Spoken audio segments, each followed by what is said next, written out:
Рахмат. Фейсбукта суроо келиптир. Мен туура береме бербейм, эми элдин суроосу. Төреке. Зулпукаров мырза акыйданы кандай түшүнөсүз деп сизге суроо келиптир.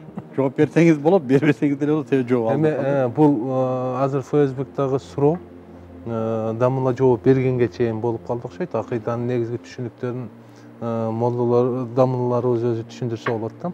Мен бирок ушул телекөрүүчүлөргө же болбосо кээ бир ушул талаш тартыш, алымдардын талаш тартыш маселелери бар да.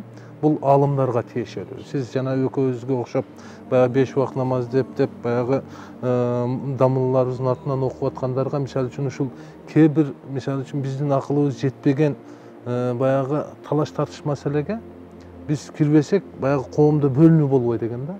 Анан кийин бүгүнкү күндө мисалы үчүн коомдогу бөлүнүүлөр дагы алымдардын талаш тартышын мисалы үчүн ошол эле баягы Багдади деген Малум Сали деген китепти түшүнбөй эле, арабчаны түшүнбөгөн эле мисалы үчүн же болбосо Курандын негизги маңызын түшүнбөгөн адамдар анан кийин сүннөт боюнча, анан кийин важип, мустахаб боюнча, кээ бир учурда фарж боюнча талашып калышат да. Ошол учурда мен айтам да, ошон үчүн кээ бир аалымдардын мисалы үчүн тастыктай турган маселелерине жөнөкөй илими жок, мисалы үчүн баягы мусулмандардын арасына ташлаган бул туура эмес депчи.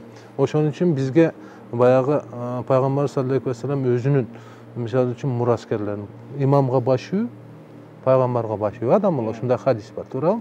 Пайгамбарга баш үй бул Аллах Таалага баш үй да. Мага дагы журналист катары жөнүндө атуу катарда эң эле оңой нерсе ушул.